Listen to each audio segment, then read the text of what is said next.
ישר עניין לא זור וחסידים ברינה ברינה יגילו וחסידים ברינה ברינה יגילו וחסידים ברינה ברינה יגילו וחסידים ברינה ברינה יגילו הם צדיקים. Alors, donc tout Bishvat c'est mercredi, soir, jeudi. Dans le Gemara tout Bishvat, dans la Mishnah tout Bishvat c'est Rosh Hashanah Leilan. C'est un Rosh Hashanah aussi. Il y a 4 Rosh Hashanah dans l'année. D'après la Gemara Hamim, il y a 4. C'est un Rosh Hashanah qu'on connaît tous.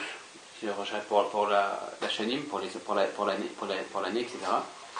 Il y a Rosh Hashanah, celui-ci qui vient, c'est Rosh Hashanah pour l'Eilan, pour l'arbre. Il y a Rosh Hashanah pour la Melachim, pour les rois aussi, et pour les Moadim, pour les fêtes, c'est Rosh Chodesh Nissan. Ça fait 3 Rosh Hashanah. Il y a un 4e Rosh Hashanah, mais c'est discuté. Rabbi dit qu'il y a un 4e Rosh Hashanah, c'est Rosh Chodesh Elul. Et Rabbi Shimon dit non, il n'y a pas ce Rosh Hashanah. Ce Rosh Hashanah, il est inclus dans le Rosh Hashanah normal de Tishrei, de Rosh Hashanah. Voilà. Juste. Désolée. Ah, c'est 3 minutes. On vient même pas 10 minutes. À force de faire des courses en longtemps, moi je me suis déconnectée aujourd'hui. Pour ça que je suis. Bon, on vient de commencer. Donc, il y a 4 Rosh Hashanah dans l'année, d'après Bishwan, il y a 3 Rosh Hashanah. Donc celui-là, c'est Rosh Hashanah Leilan, Rosh Hashanah pour l'arbre. Alors maintenant, c'est quoi Rosh Hashanah pour l'arbre? Donc on va donner quelques idées de c'est quoi Rosh Hashanah pour l'arbre. C'est ça qu'on a besoin. Et pourquoi en particulier il y a le minhag de manger un fruit de l'arbre à ce Rosh Hashanah là, à tout Bishvat. Bon, on va donner quelques idées de c'est quoi l'arbre et c'est quoi. Donc Torah 64 du côté Moran, Boaz El-Rout, dans cette Torah là, il dit comme ça, il y a un arbre, il y a un champ. Il y a un champ. Et dans ce champ-là, il y a des arbres et des herbes très belles, très beaux. C'est quoi ces arbres et ces herbes? C'est les Neshamot. C'est les Neshamot. Donc maintenant, on a déjà une idée de c'est quoi l'arbre. Un arbre, c'est une Neshama. Donc, quand elle est dans le sadé, dans le champ. Donc on a une idée maintenant c'est quoi la Neshama et c'est quoi l'arbre plutôt. Donc, Rosh Hashanah pour l'arbre, on peut dire maintenant que c'est un Rosh Hashanah pour la Neshama. Bon, qu'est-ce qu'il y a avec? Mais il faut que ce soit la Neshama qui corresponde à l'arbre. Bien sûr, ça correspond tout le temps à l'arbre, mais il faut que ça corresponde à l'arbre. Alors quand est-ce que ça correspond à l'arbre? Alors on a une autre idée comme ça. C'est Rabbi Israël, il dit comme ça avec Ben Achal. C'est quoi maintenant le Gan Eden? Quand est-ce qu'on est dans le Gan Eden? Il dit à chaque fois que quelqu'un veut faire Rason Hashem, il veut faire la volonté d'Hashem, il rentre dans le Gan Eden. C'est ça le Gan Eden. Il dit, et à chaque fois qu'on veut l'en empêcher, et ben c'est ça sortir du Gan Eden. Donc voilà. On a dit avec ça aussi, on a dit avec Adam Rishon, quand il a fauté, Hachem il sort du Gan Eden. Adam Rishon il a fauté, donc il a mis le désespoir parce que comme ça. Parce que c'était le vrai Rason Hachem. C'est quoi le vrai Rason Hachem? C'est désespoir ou pas désespoir. C'est ça le vrai Rason Hachem. Le vrai Rason Hachem, c'est désespoir ou pas désespoir. D'ailleurs, si vous remarquez, en hébreu, désespoir c'est Yush, c'est les mêmes lettres que échouer. Donc, c'est quoi l'échec? C'est quoi échouer? C'est le Yush. C'est se désespérer. C'est se abandonner. Voilà, c'est ça l'échec. C'est ça l'inverse de Rason Hashem. Rason Hashem, c'est tout sauf ça. Donc, Adam Hashem, il a accepté. Donc, il est sorti du Gan Eden. Et non, voilà. Je ne veux plus faire Rason Hashem comme je vais le faire. C'est-à-dire accomplir ce que Hashem il veut. Un Yush, le oui, je dis, il n'y a pas de Yush. Il n'y a pas de Yush. Donc, il est sorti du Gan Eden. Donc on a une idée maintenant, c'est quoi rentrer dans le Gan Eden? C'est faire Rason Hashem. C'est quoi Rason Hashem? C'est faire ce qu'il veut Hashem. C'est ça Rason Hashem. Quand on fait ça, on rentre dans le Gan Eden. Maintenant, quand on rentre dans le Gan Eden, ou quand on veut rentrer dans le Gan Eden, alors, donc on est comme l'arbre dans le sadé, comme l'arbre dans le champ. À partir de quel moment maintenant l'arbre il va donner un fruit? À un moment donné, l'arbre il faut qu'il donne un fruit. Donc à partir de quel moment l'arbre il va donner un fruit? Lorsque cette volonté, elle va passer mi-koar et la poêle, elle va passer de la virtualité, Potentiel. du potentiel, de la virtualité, à la concrétisation. Quand cette volonté-là, elle passe à la concrétisation. C'est-à-dire que quand on va, et si on va à la finalité, quand on passe le N-Iouch à la concrétisation. C'est bien d'avoir parlé de N-Iouch au début, comme ça c'est le N-Iouch à la concrétisation, c'est-à-dire à la finalisation de N-Iouch. C'est fini, il n'y a plus de Iouch. Quoi qu'il se passe maintenant, je continue maintenant. Maintenant ça, je le donne aux autres. C'est ce que Rabbi m'a fait, il a donné aux autres. Il a donné N-Iouch aux autres. Parce qu'il y a tellement intégral. Donc c'est ça. Donc maintenant, maintenant de manière simple, c'est quoi quand est-ce que l'arbre maintenant il donne un fruit? Quand est-ce que la Neshama elle donne son fruit? Quand elle fait Rasson Hashem et qu'elle concrétise. Alors maintenant, c'est quoi concrétiser le Rasson Hashem? Quelqu'un a une idée? Une fois qu'on est dans le champ, voilà, on dit voilà, je vais faire Rasson Hashem, alors je rentre dans le Gan Eden. Et c'est normal, parce qu'une fois que je fais ça, on ne s'en rend pas compte, hein, parce que dans la vie de tous les jours. Mais une fois qu'on dit, voilà, je vais faire Rasson Hashem, ça je veux faire, voilà, maintenant, je vais faire Rasson Hashem. En vérité, on n'est plus dans ce monde. Parce que ce monde-ci, il est tellement dur, tellement noir, tellement obscur, que dès qu'on dit, je veux faire Rasson Hashem, quelque chose pour Hashem, c'est totalement inverse de ce monde. Ça n'a rien à voir avec ce monde. C'est quelque chose totalement à l'inverse. On fait quelque chose de complètement contradictoire avec tout ce monde. C'est ça qu'on fait. Pour ça, ça s'appelle le Gan Eden. Gan Eden, c'est ce qui est contradictoire avec ce monde. C'est pas Olamazé. C'est ou Olamazé ou Gan Eden. C'est ou l'un ou l'autre. On bascule de l'un à l'autre. Comme je vous ai dit samedi soir, on bascule de l'un à l'autre. C'est dans l'esprit. Mais dans l'esprit, ça veut dire dans l'esprit, je veux faire Rasson Hashem. Donc c'est ça qui se passe. Alors maintenant, dès qu'on commence à faire Rasson Hashem, oui, on rentre dans Gan Eden. Ça veut dire, on est chez Hashem, entre guillemets, on est chez Hashem, on est chez Rabbeinu aussi. C'est pareil, parce que Rabbeinu, c'est le maître du champ. Donc on est chez Rabbeinu. Mais là, il faut faire quelque chose. Alors, c'est quoi la concrétisation? Là, il faut concrétiser. C'est-à-dire, il ne faut pas, ça ne veut pas dire, je veux, ça y est, la petite impulsion du début. Non, ça ne suffit pas. Il faut aller. Alors, c'est quoi maintenant, tous les jours? On fait quoi maintenant? La concrétisation, c'est quoi? Tout ce qu'on doit faire, la fila, il y a tout. La finalité, c'est N-Iouch, je veux dire, dans ce monde, N-Iouch. C'est ça la finalité. Révéler la gloire de Dieu, tout ce qui révèle la gloire de Dieu. Tout, mais on va dire, c'est quoi, principalement, c'est quoi principalement? C'est quoi principalement la volonté d'Hachem?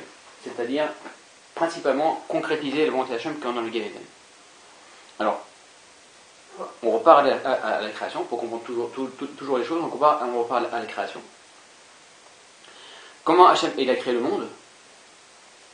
Par la parole. Voilà. Donc c'est parler à Dieu. Oui, ça veut dire que évidemment, il faut parler à Dieu. Alors maintenant, c'est quoi la parole? Pourquoi c'est la parole et c'est quoi la parole? Et pourquoi ça s'appelle un fruit? Donc on va essayer de développer. D'accord? On va essayer de développer. Voilà. On va essayer de développer. Quand tout était infini, avant la création du monde, parce que moi j'en parle toujours là parce que c'est là qu'on comprend les choses, quand tout était infini, donc avant la création du monde, la première chose que Hachem a fait dans le monde s'appelle, comme je vous l'ai dit plusieurs fois, s'appelle l'empreinte de la création, le point de la création. En Kabbalah, ça porte un nom, je vous l'ai dit, s'appelle Malchut. Or, d'après le Zohar, Malchut, d'après le Koma de la Shekhinah, c'est-à-dire la stature de la Shekhinah, Malchut, ça correspond à quoi? C'est quoi la stature de la Shekhinah? C'est que tout ce qui se passe dans la Shemaim, c'est comme un édifice qui se reproduit ensuite dans la création. Donc, dans le corps humain, qui est l'ensemble de toute la création, parce qu'il faut savoir que toute la création se passe dans l'homme, et particulièrement dans l'esprit de l'homme. Donc, je ne dirais pas assez, tout ça, il faut avoir ça à l'esprit. Ça se passe dans l'esprit de l'homme. Donc, après l'esprit de l'homme, il y a aussi le corps de l'homme, en dessous. Maintenant, le corps de l'homme, il y a plusieurs parties. Parce qu'en vérité, dans l'esprit, il y a plusieurs parties, parce que dans la création, il y a plusieurs parties. Parce que dans la stature de la Shekhinah en haut, il y a plusieurs parties. Parce que s'il n'y avait pas ces plusieurs parties, il n'y a pas de différenciation, donc tout est un. On repart dans l'infini. Donc maintenant, c'est quoi maintenant Malchut? Le départ, ce point dans l'infini qu'Hachem l'a fait, c'est quoi? Ça s'appelle P, la bouche. Comme ça, marqué dans le Zohar. Malchut, P, c'est la bouche. Comme si Hachem il avait fait une bouche dans l'infinité, à travers laquelle s'exprimer, c'est-à-dire exprimer toute la création, parler de l'alphabet. C'est comme ça que Hachem a créé le monde. Et que cette bouche-là, elle va inclure tout le reste. inclut tout le reste. Malchut, ça inclut tout le reste. C'est ça le fondement de Malchut. Il y a aussi, ouais. C'est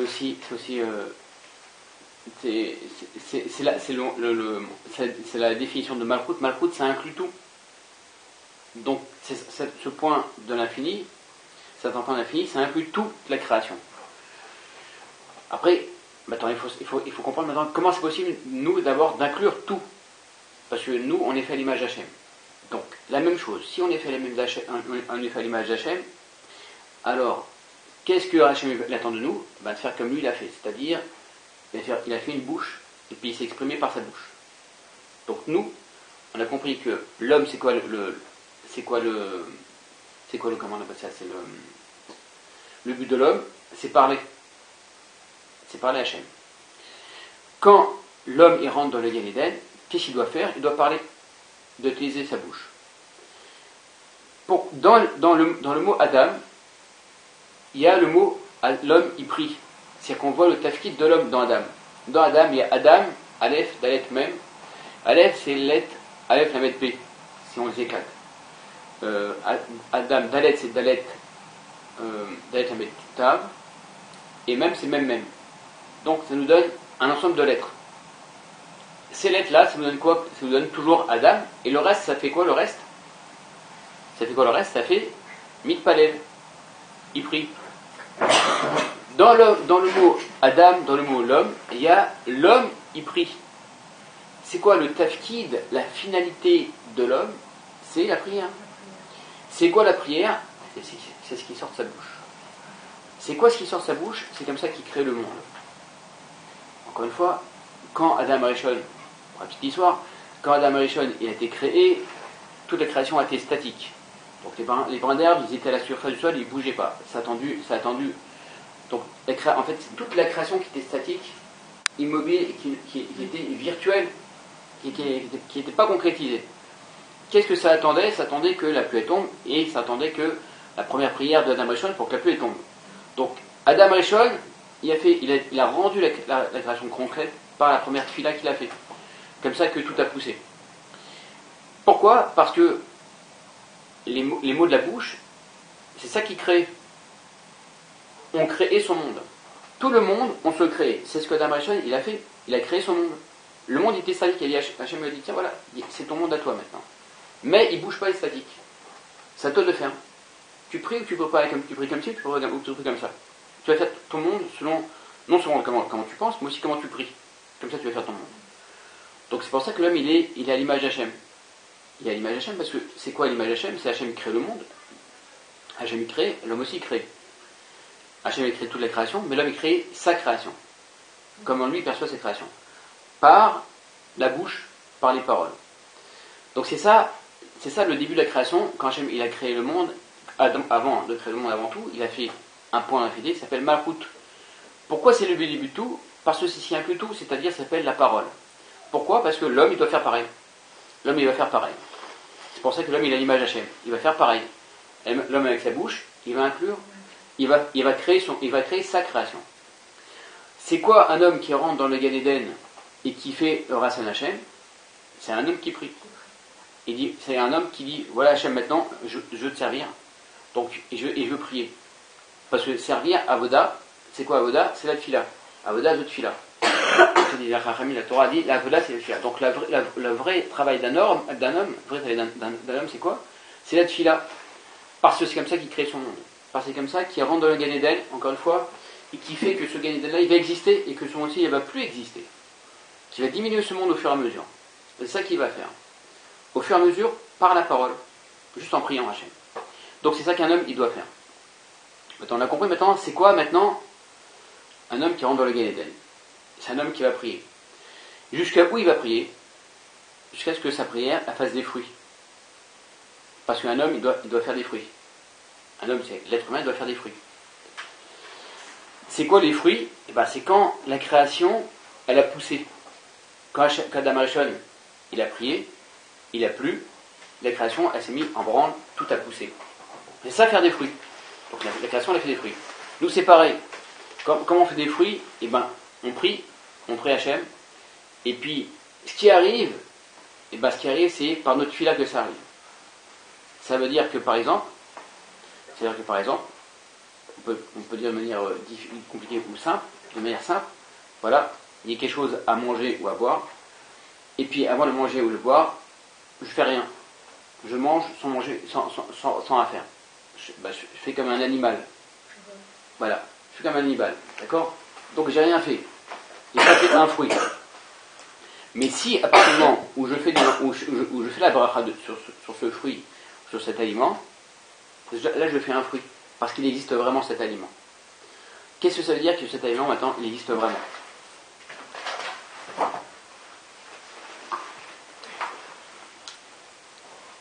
Quand on va comprendre c'est quoi faire un fruit par la prière. Imaginez maintenant quelqu'un il a une pomme dans la main, ou une orange, une fruit, n'importe quoi, donc il a, je sais pas, il a une pomme, d'accord, il a un fruit dans la main, une pomme. Cette pomme-là, elle n'existe pas vraiment encore. Comme toute la création, elle n'existe pas vraiment. Il y a plusieurs façons de la faire exister. C'est la pensée, le regard, mais surtout, c'est la parole. C'est-à-dire, imaginons maintenant une pomme, ça s'appelle tapoire. Donc, elle n'existe pas vraiment encore. Il y a des lettres, etc. Mais il y a rien qui se passe. Quand est-ce qu'elle va vraiment exister? Quand je vais faire la baracha. Quand je vais faire la baracha, qu'est-ce qui va se passer? Et je dis le nom d'Hachem. Il y a une étincelle divine qui va descendre dans la pomme. Ou plus exactement, l'étincelle divine qui est en potentiel dans la pomme, qui va s'illuminer. Mais c'est pareil. Qu'elle descende ou qu'elle s'illumine, c'est pareil. Donc, ça s'illumine à ce moment-là. Qu'est-ce que ça veut faire? C'est-à-dire que toutes les combinaisons de lettres de la pomme, ils vont prendre maintenant, ils vont aussi s'illuminer. Donc, tapoir, c'est tav, p, vav, het, ça va s'illuminer. Cette combinaison-là, elle va trouver sa place dans la création. Ça va être lumineux. Donc, avant, ça n'existait pas vraiment. La pomme n'existait pas vraiment. Là, elle va vraiment exister. Comme s'il y avait un point lumineux qui rentre dedans. Même dans la bracha, c'est au présent. Boré périaet. Voilà. C'est pas bara périaet. Ah ouais. C'est boré. Chazok Baruch. Tu as dit exactement ce qu'il fallait faire maintenant. Ce qu'il va dire maintenant, voilà exactement. Pourquoi? Parce que quand tu fais la bracha, tu le crées maintenant, le fruit. Pourquoi tu le crées maintenant? Il existait avant. Mais que virtuellement. Quand tu as fait la bracha, tu as créé pour toi, dans ta création. Maintenant, il fait partie de ta création. Maintenant, il va faire tellement partie avant que tu vas le manger. Quand tu vas le manger, il ne va plus exister, il va être dans la personne. Donc la personne, elle va l'intégrer. Donc il n'existe plus le fruit. La bracha, la parole qu'il a fait, ça fait que ce fruit-là, il va vraiment exister. Mais qu'au moment où il va vraiment exister, il ne va plus exister vraiment, il va s'intégrer dans la personne. Mais c'est ça exister. Exister, c'est prendre sa place dans la création, qui est l'homme. Donc, et chaque chose pour toute la création en vérité. Donc, c'est la même chose maintenant. Voilà. Comment on fait exister ce monde entier? Un mur, il n'y a pas une bracha pour un mur, évidemment. Mais comment on fait que pour que ce mur-là, comme une bracha, et que ça s'illumine, et que ça rentre en moi, etc. Ben, je cherche maintenant, par la prière, en parlant à Hachem, l'utilité de ce mur pour moi. Ou le secret de ce mur. C'est quoi Hachem, c'est quoi le secret du mur? C'est quoi le secret du mur? Roma, Kiev, c'est quoi ce secret? Pourquoi tu as créé des murs dans le monde? Donc on commence à parler à Hachem. Quand on commence à parler à Hachem, on veut vraiment savoir qu'est-ce que Hachem il veut de nous par ce mur, par cette table, par ci, par ça, etc. Alors on met maintenant, Hachem il fait descendre maintenant des étincelles de lumière dans tout ça. Ou plutôt, ce qui était avant des étincelles dedans, ils vont se réveiller. Mais c'est pareil, ils vont s'illuminer, mais c'est pareil. Après, plus on va parler, et plus maintenant toute la création maintenant, elle va s'illuminer au fur et à mesure. Je voulais dire quelque chose, j'ai oublié.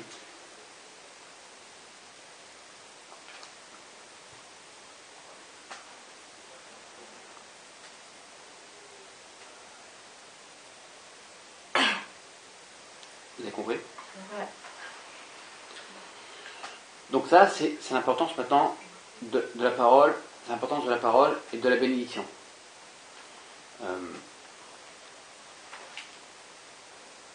On a aussi l'idée de c'est quoi maintenant rentrer dans le Gan Eden, et que l'arbre maintenant, qui est l'Aneshama, qui est la personne, elle fait un fruit.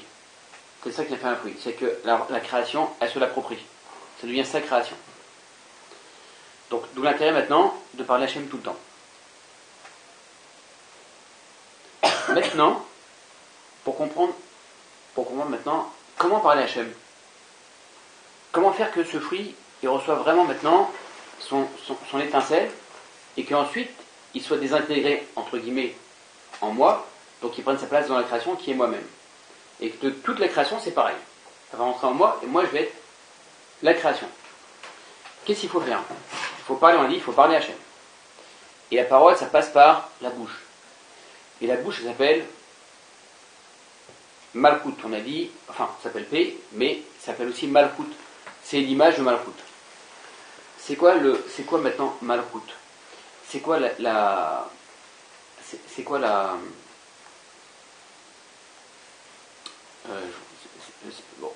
Malkout en hébreu, c'est royauté. Mais c'est quoi le concept de Malkout? Le point de machin, la source. On a dit Malkout, c'est l'empreinte de la création, c'est-à-dire le point dans l'infinité, qui inclut toute la création. Ce point-là, ça correspond à quoi? Ça correspond maintenant à l'annulation. C'est-à-dire que Hachem, c'est comme si c'était le roi, même avant d'être le roi, mais il remplit toute la création. Il fait exister quelque chose qui n'est pas lui. Voilà. Par exemple, moi, dans ma vie, je fais exister quelque chose qui n'est pas moi. Voilà. J'invite quelqu'un chez moi. Par exemple. Chez moi, je suis chez moi. C'est moi le maître de chez moi. Pourquoi j'ai invité quelqu'un chez moi et lui dire, voilà, fais ce que tu veux, t'es chez toi, etc.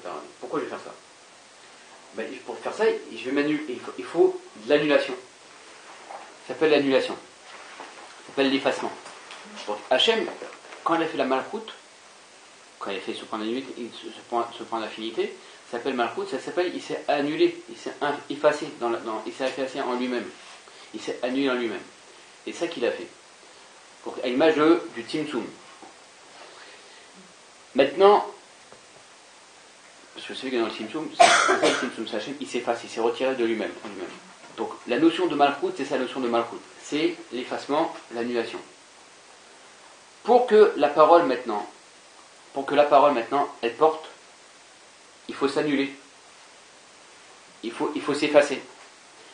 Quand le fruit, on fait la bracha sur le fruit, il ne faut pas faire la bracha sur le fruit en disant je vais manger un bon fruit. Mais il faut dire, on peut le faire aussi comme ça de manière simple. Mais la finalité, c'est de faire un bon fruit parce que Hachem il veut que je fasse la bracha. C'est ça qu'Hachem il veut. Et dans chaque chose, on va dire c'est ça qu'Hachem il veut. On va chercher l'annulation dans chaque chose. Alors à ce moment-là, la parole, elle a un pouvoir. C'est plus la même chose.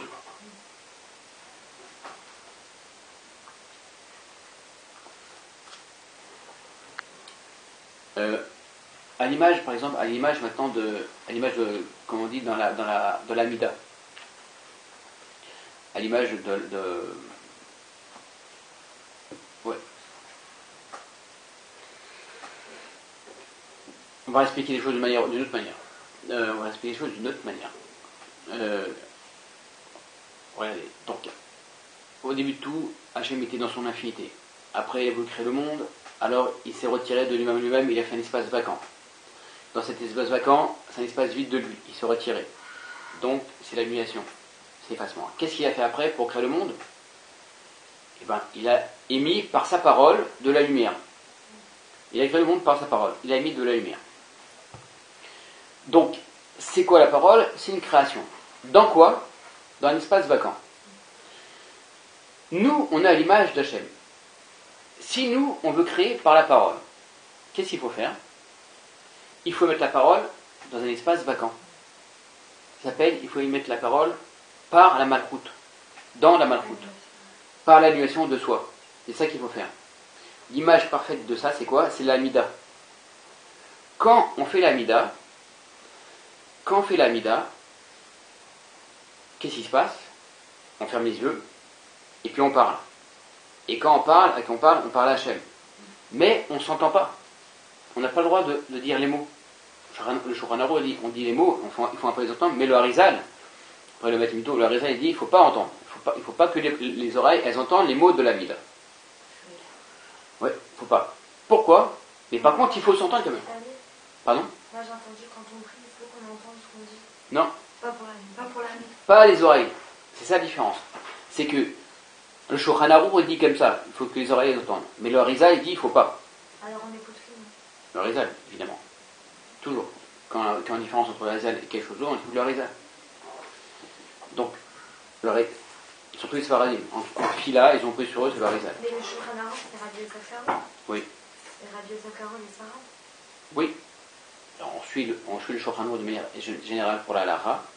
Donc pour les choses particulières. Mais quand il y a une différence avec le Harizal, c'est le Harizal qu'on suit. Mais en vérité, c'est pas que pour les Sfaradim, c'est pour tout le monde. Sfaradim, Ashkenazim, Chassim, tous. Voilà. Parce que le Harizal, c'est le tzaddik de sa génération. C'était un des quatre tzaddikim de la génération dont on a parlé plusieurs fois. Rabbi Shimon bar Yochai, Harizal, Baal Shem Tov et Rabbeinu. Donc, lui, il a fait descendre quelque chose et mettre la mytho dans le monde. Donc, quand il dit quelque chose, c'est lui qui prime. Et dans les Shamim, dans les Shamaïm, Rabbi Yosef Karo, il fait comme le Harizal. Il fait pas comme le Shulchan Arour, il fait comme le Harizal. C'est sûr et certain. Alors pourquoi il y a des avis différents? Mais oui, c'est ça. Si même Rabbi Zakaro, il fait comme le Harizal. Dans les Shamaïm. Ah non. Dans les Shamaïm. Ah. Mais même il faisait des choses pour lui qui n'étaient pas marquées dans le Shulchan Arour. Par exemple, Rabbi Yosef Karo, pendant le Homer, il ne se coupait pas les cheveux pendant toute la période du Homer, jusqu'à Shavuot.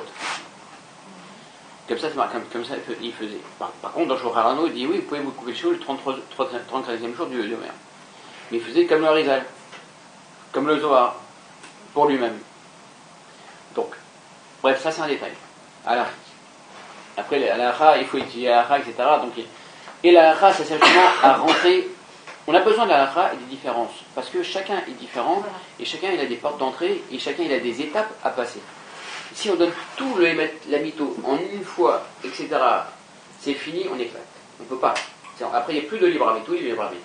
On fait ça et pas autre chose, c'est impossible. Donc après, il y a toutes les nuances et tous les choix à faire. Donc, mais au fur et à mesure, on apprend comment faire le mieux. Donc, la mida maintenant, comment on doit la faire?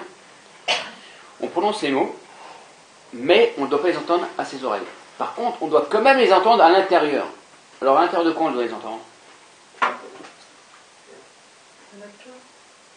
Sincérité du cœur. Ouais, le cœur, il n'entend pas. C'est quand on parle, même on parle fort, le cœur, il n'entend pas. De la bouche. Oui, mais la bouche non plus, elle n'entend pas. De l'âme. Non mais on ressent. C'est dans l'esprit. C'est dans l'esprit qu'on entend. Quand on parle tellement fort, c'est l'esprit qui entend. C'est quoi l'esprit? C'est quoi l'esprit? C'est comme une cavité libre. C'est comme un timsoum. Donc, on va faire la même chose. C'est quoi la mida? On va recréer son monde. C'est ça qu'on va faire. En priant fort, on va recréer son monde. À l'image Hashem qui a créé ce monde par la parole. C'est ça. Donc ça nous donne aussi une idée, mais maintenant c'est comment on crée le monde. Comment créer d'autres mondes et comment on doit parler. Comment on doit prier. Ça nous donne une idée. Pour faire ça, Rabbi Nachman dit comme ça, il y a deux pour la mida, il y a deux choses qu'il ne faut pas faire dans la mida. Et pas avoir des pensées étrangères à la mida. Et parce que sinon ça court-circuite la prière évidemment, parce que la prière elle passe directement de la bouche à l'esprit, donc les mots ils passent de la bouche à l'esprit, donc on ne doit pas l'entendre. Donc si on fait ça, si on a une idée étrangère, si on a une pensée étrangère, ça court-circuite. Donc ça rentre pas maintenant, ça va pas taper dans l'esprit et créer comme dans l'espace vacant, comme quand Hachem il a créé. Ça va pas faire ça. Donc il faut faire attention à ne pas avoir de pensée étrangère. Donc se concentrer sur chaque mot. Deuxième chose, il dit il faut éliminer toute la gadloute. C'est-à-dire, la gadloute c'est quoi? C'est la grandeur. Un homme il se sent grand d'une manière ou d'une autre. Un homme il se sent grand d'une manière ou d'une autre. Donc, ou se sent important, fier, arrogant, ce que vous voulez. Donc toute idée d'importance, ou alors même dans la prière même. Ah, je prie bien en ce moment. Ah, c'est une bonne prière. Ça c'est le plus dur, ça. Je prie bien. Et donc là c'est fini. Mais pourquoi? Parce que si on fait ça, il n'y a plus d'annulation. Il Il n'y a plus d'effacement. Donc il n'y a plus la notion de malchout. Donc la prière, elle ne porte plus. Les mots de la prière, ils ne portent plus. Donc là, ça nous donne une idée maintenant de qu'est-ce qui se passe quand on prie. Qu'est-ce qui se passe quand on fait une bracha qu'on doit faire. On fait rentrer une étincelle de lumière par la parole dans le fruit, qui devient une partie de notre espace vacant à ce moment-là. Donc le fruit, il existe, qui était une partie de l'espace vacant, et donc on le rend maintenant plein, le fruit. C'est ça qui se passe. Quand on a fait ça, on a fait descendre dans le fruit une étincelle. Cette étincelle-là, au même moment, c'est simultané, quand on fait la bracha et qu'on mange le fruit, cette étincelle-là, on la récupère. On la récupère. Par la bracha qu'on fait, ça veut dire que si moi maintenant, ce fruit-là, il est autour de moi dans la création, ici, il est ici, voilà, il est ici, il est là. Mais maintenant, ce fruit-là, je le prends et je fais la bracha. Quand je fais ça, il m'appartient le fruit. Avant ça, il ne m'appartenait pas. Quand je fais ça, il m'appartient à moi. Parce que c'est ma bracha à moi. Donc l'étincelle, elle nous appartient. Oui, qui fait descendre. Donc je fais descendre une étincelle, ou j'illumine plutôt l'étincelle qu'il y a dans ce fruit, pour qu'elle m'appartienne à moi. Et qui nous sert à nous. Oui. Nous servir à nous. Oui, ça s'appelle récupérer une perte. Ah, Ça s'appelle récupérer une étincelle, récupérer une perte. La reconstruction de soi. C'est se reconstruire. En fait, tout est cassé. Dans ce monde, tout est cassé. Oui, c'est dire ça aussi. C'est une forme de reconstruction sur chaque chose. C'est pas une question de casser, c'est une question d'éparpiller. Tout est éparpillé, tout est parti comme un choc cosmique comme ça. C'est la naissance. Encore une fois, c'est la perte. C'est toute la Torah de la perte. À la naissance, comme un choc cosmique, on perd toutes les pertes, comme une défragmentation comme ça partout dans la création. Comme un puzzle. Ouais. Mais en étincelle. Et donc, quand on va chez Rabbeinu, on récupère la grosse part. Maintenant, au fur et à mesure maintenant, dans la vie de tous les jours, quand on fait une bracha sur quelque chose, on récupère quelque chose. Mais comment ça se passe? Parce que ce fruit-là, en potentiel, il a une étincelle à moi. C'est pour ça, je vous l'avais dit aussi, c'est pour ça que c'est ça le goût. Pourquoi j'ai mangé cette pomme? Parce que j'ai envie de la manger, cette pomme. Mais pourquoi j'ai envie de manger cette pomme? Parce qu'il y a une étincelle potentielle à moi dedans, et qui commence à m'interpeller à moi, à m'appeler. Elle veut venir vers moi. Parce que moi, je veux venir vers elle. Pourquoi? Parce que, comme je vous l'ai dit au début, moi je fais Rasson Hashem. Comme je fais Rasson Hashem, je commence à rentrer dans le Gan Eden. Alors quand je commence à rentrer dans le Gan Eden, c'est comme si je devenais le tzaddik de cette pomme. Donc je commence à illuminer maintenant cette pomme. Et donc l'étincelle de cette pomme, elle commence à venir vers moi. Il y a ça qui se passe entre les deux. Et quand je fais la baracha, elle vient. L'étincelle, elle vient. Je récupère maintenant cette étincelle. Et donc cette pomme-là, elle m'appartient, puisque maintenant c'est moi qui vais la manger. Mais c'est la baracha qui fait qu'elle m'appartient à cette pomme. C'est pas le fait que je l'ai achetée. Ou j'ai pris dans la main, etc. C'est le fait que je fais la baracha qui m'appartient. Parce qu'en ce moment-là, l'étincelle qui est dedans, elle revient dans ma neshama, entre guillemets. C'est ça qui se passe. Donc, j'ai récupéré aussi une perte. Mais partout, il y a des étincelles. Partout. Partout. Oui. Même dans les vêtements. Qu'on Partout. choisit, Oui. Partout. Exactement. C'est pour ça qu'on choisit. Tel vêtement, Pourquoi ce vêtement nous Oui. correspond? Parce qu'il y a Oui. une étincelle qui nous correspond. telle couleur, telle ci, telle ça, etc. Donc, Telle maison, tout. même Pourquoi? chez les gens. Oui, exactement. Exactement. Exactement. Les gens qui sont autour de toi. Oui. C'est plus compliqué à comprendre. Des choses. Alors ça, c'est plus compliqué à comprendre, mais justement, c'est ce qui est très difficile à comprendre dans cette Torah Péret, justement. Il dit, je ne sais pas si je vais lire comme ça, donc je vais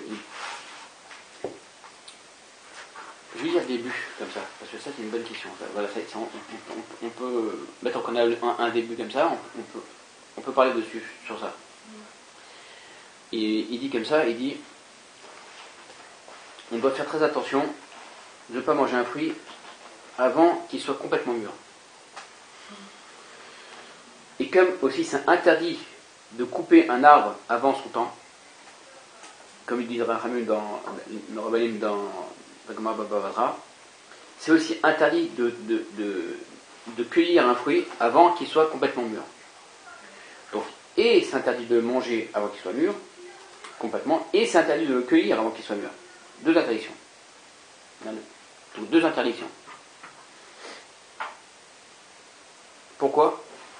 Il dit comme ça. Bon, ne vous inquiétez pas, on ne va rien comprendre assez, mais je vous le dis quand même.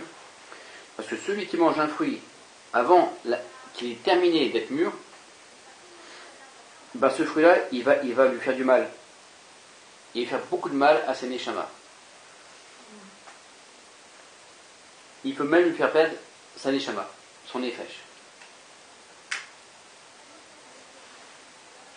Parce que le fruit, tout le temps qui a besoin de grandir, il attire vers lui. Le fruit qui est pas mûr encore, qui n'est pas prêt à être mangé, il attire. Imaginez maintenant, il y a un fruit comme ça et dedans il y a une étincelle virtuelle. Je vais le dire comme ça, hein, comme j'ai compris moi. Mais bon, c'est comme j'ai compris moi. Avec, comme je vous dis, il y a un fruit qui a une étincelle virtuelle, qui est censé m'appartenir. Parce que toute la création autour de moi, elle est censée m'appartenir. Mais quand est-ce qu'il va m'appartenir? Quand je vais faire la baracha dessus. Mais le problème, c'est que au moment où je vais faire la baracha sur ce fruit-là, peut-être que l'étincelle-là, elle n'est pas encore apte à revenir dans ma neshama. Elle n'est pas apte. C'est trop tôt. Cette étincelle qui est dedans, elle est encore trop forte.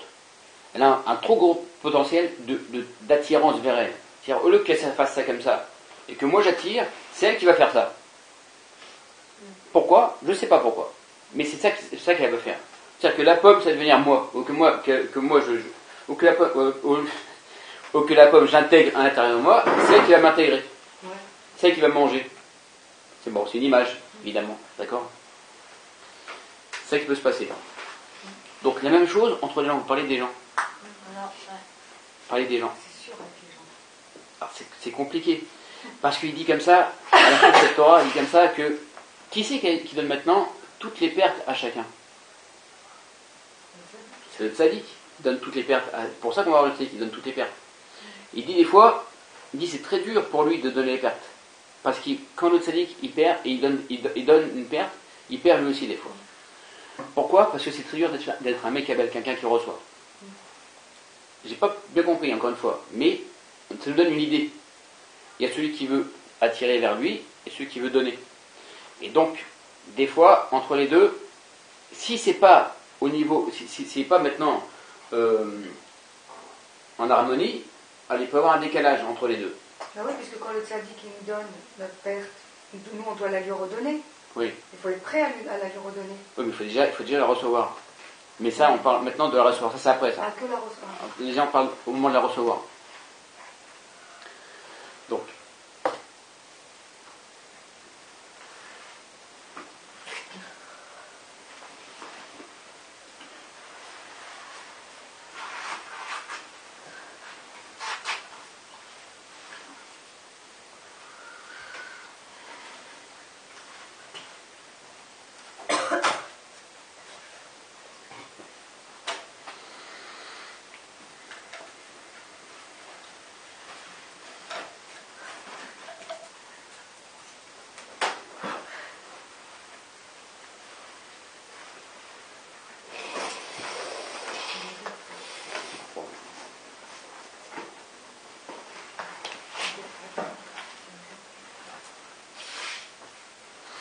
Bon, je vous lis écouter la faute.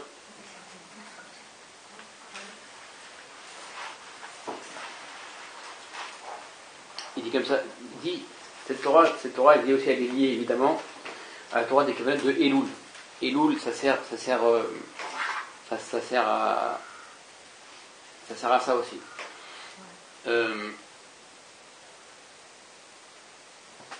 Ça sert aussi à retrouver sa perte. Les Kevanot de Elul, ça sert à retrouver ça. C'est quoi les Kevanot de Elul? C'est dans la descente comme dans l'élévation, trouver tout le temps Hachem. En un mot, c'est trouver tout le temps Hachem.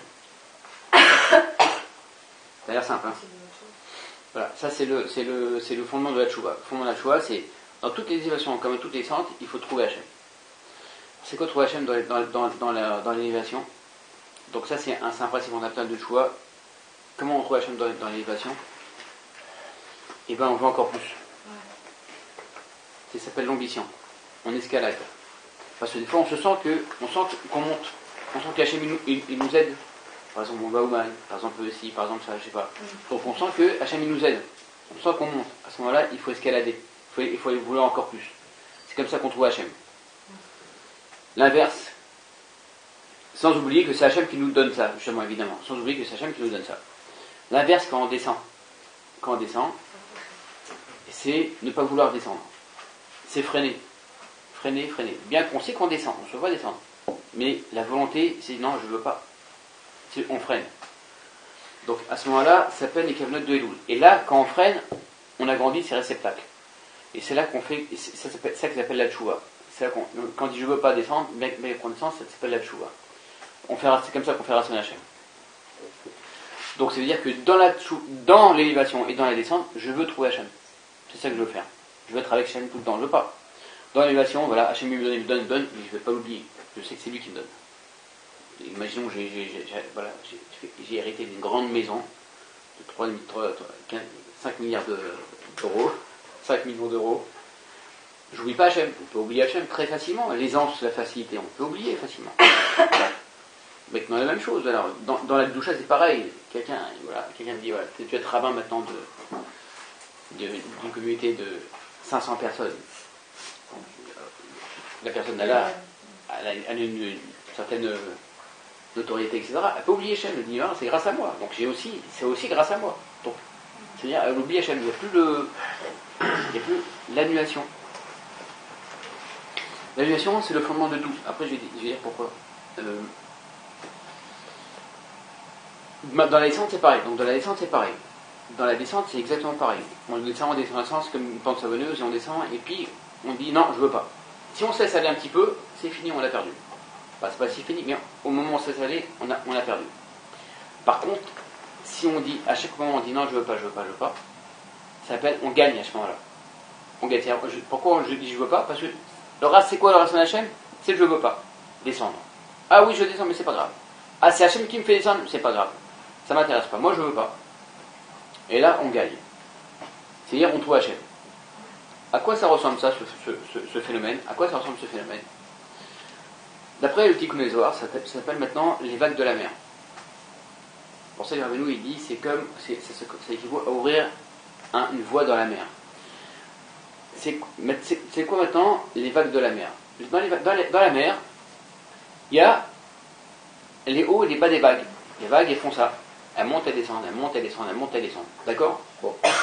Quand on est en plein milieu de la mer, et puis qu'on est dans les vagues, ça monte, ça descend, ça monte, ça descend. D'accord? C'est physique, tout le monde le sait. D'abord, c'est clair ou pas? Ok. Maintenant, on est dans la mer, toujours pareil. Et il y a les vagues qui montent, qui descendent, qui montent, qui descendent. Mais, au lieu que notre regard maintenant, à nous, il s'arrête autour de nous, là, maintenant, tout de suite, dans les vagues et descentes, dans les vagues et montées, qu'est-ce qu'il fait notre regard?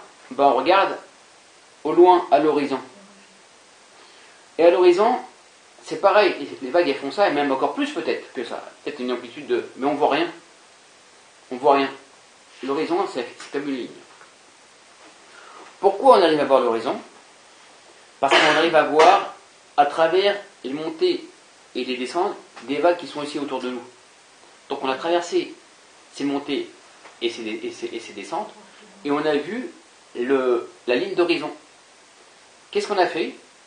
On a vu Hachem, on a mis Hachem dans la montée, on a mis Hachem dans la descente, on dit, je veux voir Hachem dans la montée et dans la descente. Alors à ce moment-là, qu'est-ce qui se passe? Je vois que Hachem, c'est-à-dire je vois que la ligne d'horizon, correspond à la Shekhinah comme il dit Tikkun Zohar. Ça veut dire, en vérité, ça c'est faux. Ça c'est faux. Pourquoi ça c'est faux? Parce qu'à l'intérieur de ça, il y a quoi? Il y a que Hachem. Pourquoi je monte? C'est Hachem qui veut. Pourquoi je descends? C'est Hachem qui veut. Et ça, on arrive exactement. Donc ça s'appelle ce phénomène-là s'appelle Teshuvah, ça s'appelle Emunah, ça s'appelle Malchut. Exactement, ça s'appelle l'annulation. Voilà. Et à ce moment-là, qu'est-ce qui se passe? On voit le contenant et pas le contenu. On voit l'intérieur et pas l'extérieur. Voilà. Donc, parce que je vois pas tout ce qui se passe autour, je vois uniquement Akadosh Baruch Hu, je vois Hachem uniquement dans la profondeur de ce que je vois. Alors, donc ça Pas, s'appelle, pas l'extérieur. ça s'appelle maintenant les Mouna à son top. Et qu'est-ce qui se passe quand c'est la Mouna à son top? Bah, la mer rouge elle s'ouvre. Voilà. C'est pour ça que la mer elle s'est ouverte. La mer elle s'est ouverte. C'est pour ça que la mer elle s'est ouverte. Enfin, c'est noté au bout de la Mouna.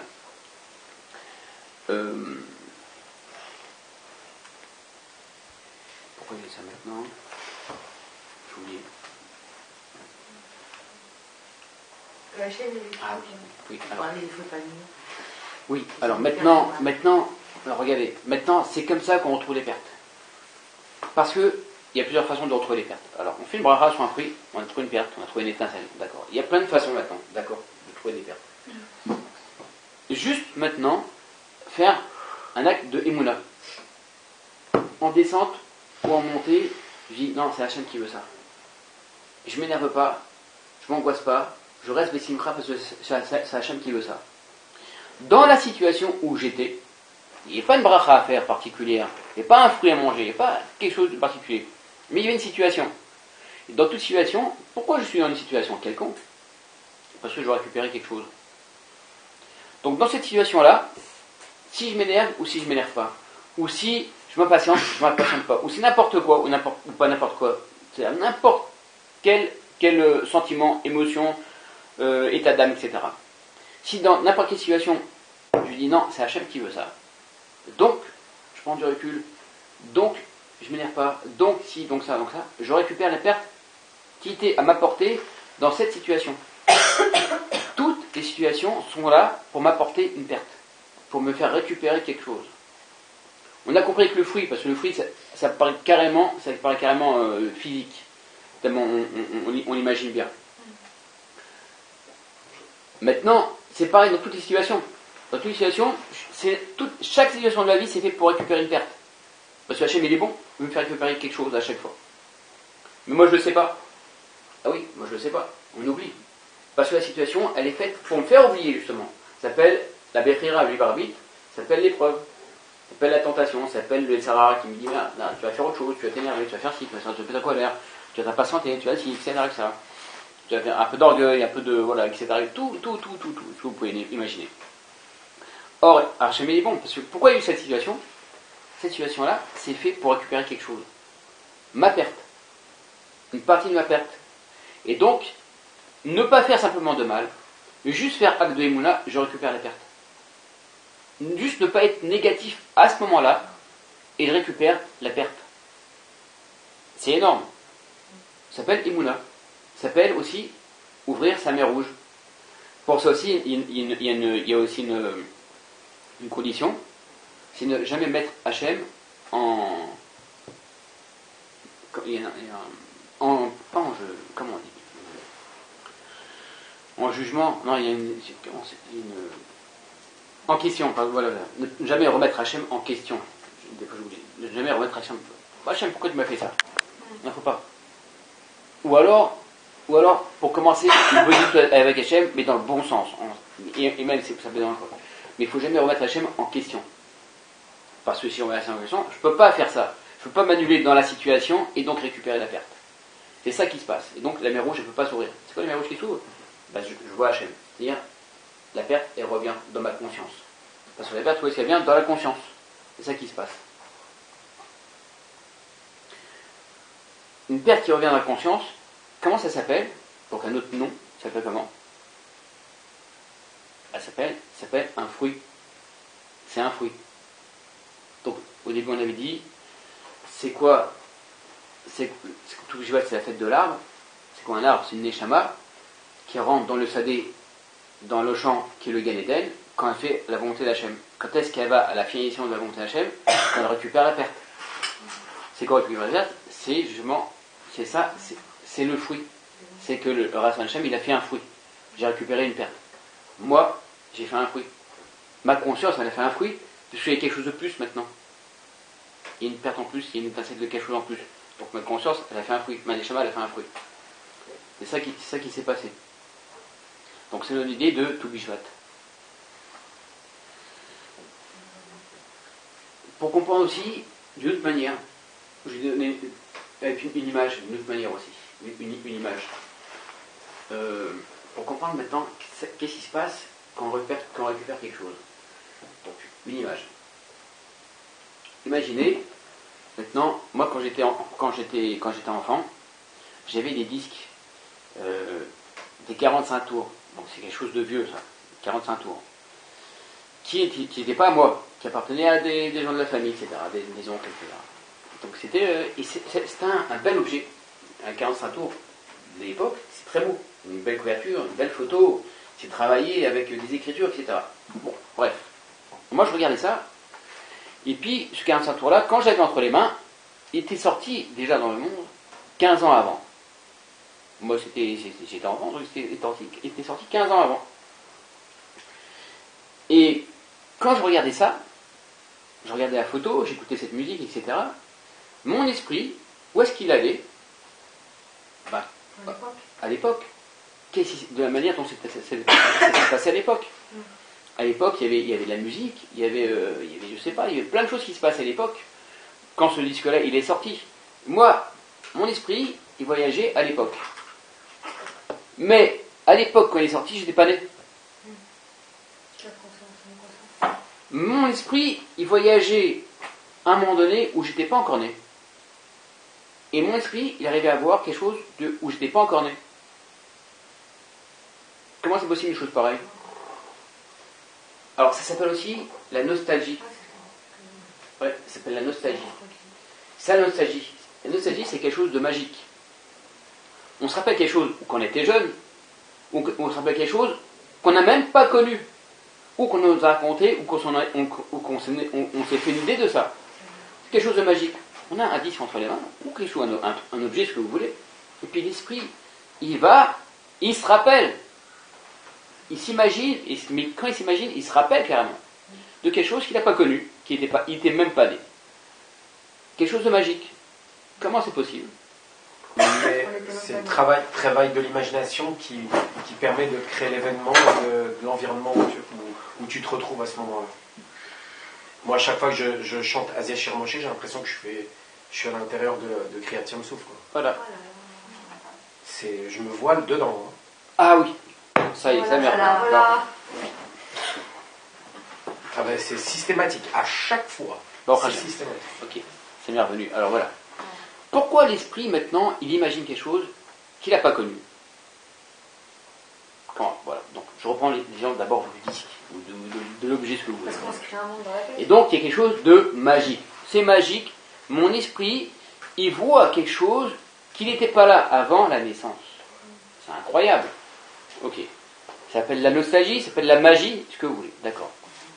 Comment ça s'appelle? C'est quoi ce phénomène-là? C'est le phénomène de récupérer sa perte. C'est ça qui se passe. Mais c'est pas dans le bon sens. Parce que quand est-ce que l'esprit il voit quelque chose qui n'existait pas? À quelle époque l'esprit il voit... Enfin, plutôt. Quand l'esprit il voit quelque chose qui n'existait pas, dans la biboucha, voilà, le fruit, je reprends le fruit, la pomme. D'accord? Je vais faire ma bracha sur la pomme et récupérer la perte qu'il y a dedans. Cette perte qu'il y a dedans, d'où elle est venue cette perte qu'il y a dedans? Elle m'appartient. Pourquoi je suis attiré par manger cette pomme? Parce que, comme je dis encore, elle m'interpelle maintenant. C'est la qui est dedans. Et ma neshama, elle est attirée. Une attirance comme ça qui se produit. D'accord? Donc il y a quelque chose qui se produit. Donc, c'est comme le disque. Avec le disque, il y a quelque chose qui se produit. Quelque chose de magique. C'est quoi qui se produit? C'est que mon esprit maintenant, plutôt ma neshama, est attiré par quelque chose que j'ai pas connu. C'est quand j'étais dans le ventre de ma mère. C'est toute la perte qu'on m'a appris, toute la Torah que j'ai appris à ce moment-là. J'étais pas encore né. Et pourtant, mon esprit, il connaît ça. Parce que ma neshama, elle reconnaît ça. Donc, elle est attirée par la pomme. Mais maintenant, comment je récupère? Eh ben, mon esprit, il est attiré par ça. Comme avec le disque, mon esprit, il est attiré, c'est quelque chose de magique, par quelque chose que je n'ai pas connu, une situation où je n'étais même pas né. La même chose, avec cette pomme-là, je suis attiré par cette pomme-là. Pourquoi? Parce qu'elle contient quelque chose avant ma naissance. Quand on fait la pomme, on fait la bracha, donc on récupère l'étincelle, mais quand on écoute le disque, qu'est-ce qu'on fait comme bracha? Non mais ça c'est pas, on récupère pas la perte, c'est le processus, mais on récupère pas la perte, c'est pas de perte à récupérer. Ah, il n'y a rien à récupérer. Ben non, c'est l'inverse. C'est l'inverse. Parce que ça, c'est pour nous enseigner c'est quoi le processus, mais c'est un processus négatif, ça s'appelle la nostalgie. La nostalgie, c'est l'inverse. Ah ouais, d'accord. La nostalgie, c'est l'inverse. D'accord, la nostalgie, c'est... La nostalgie, justement, c'est ça la nostalgie. C'est pour nous mettre dans un dimion, justement. C'est pour nous mettre dans le monde parallèle. C'est pas bon. Non, c'est l'autre côté. Où je récupère la perte, où je perds encore plus. C'est pas la nostalgie. Quand mon esprit il va divaguer à quelque chose que j'ai pas connu, je vais perdre encore plus parce que je vais tomber dans le youch, dans le désespoir. Ouais, c'est le style. Ouais, C'est plus là, c'est très rare, ça, c'est plus dans le domaine du côté obscur. ben, c'est pareil. Oui. Ben, c'est un rat, c'est pareil. Ouais, c'est pas vraiment du youch pur. Si, Sauf si oui, c'est. si, ça nostalgie, devient- la nostalgie, c'est oh là là, c'est mon youch Dieu, pur. Non, nostalgie, qu'est-ce que c'était bien cette époque, je Oui. me rappelle, j'aurais été. c'est youch pur parce que Ouais. c'est youch pur parce que ça veut dire que le temps, il existe. Ouais. C'est-à-dire que le temps, il existe. C'est ça que ça veut dire. Le temps, il a tellement existé que c'est un temps que j'ai même pas connu. Et je lui dis, ouais, j'ai connu. Il a existé, non, il n'est pas connu. Il sert à rien ce temps. Donc, bon, j'ai mal expliqué.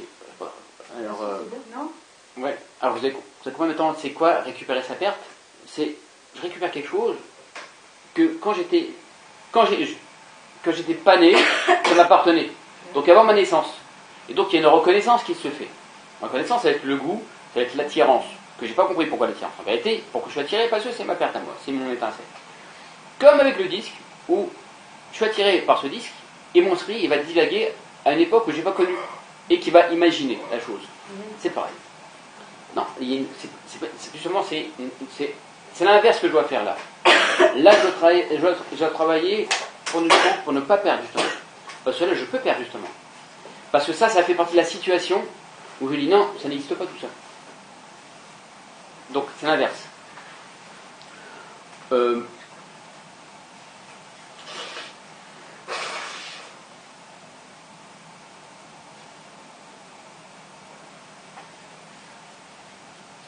Je vous lis un peu les catalophone de Rabbi Nathan.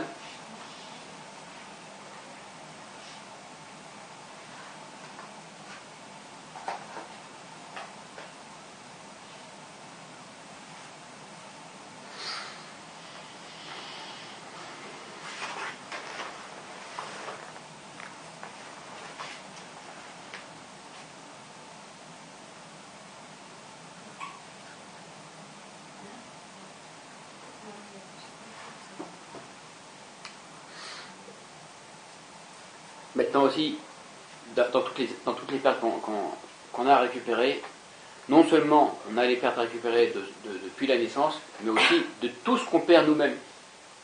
Dans cette Torah, Rabbeinu dit comme ça, il dit même le tzaddik, quand il donne la perte à quelqu'un, lui-même des fois, il va perdre lui-même.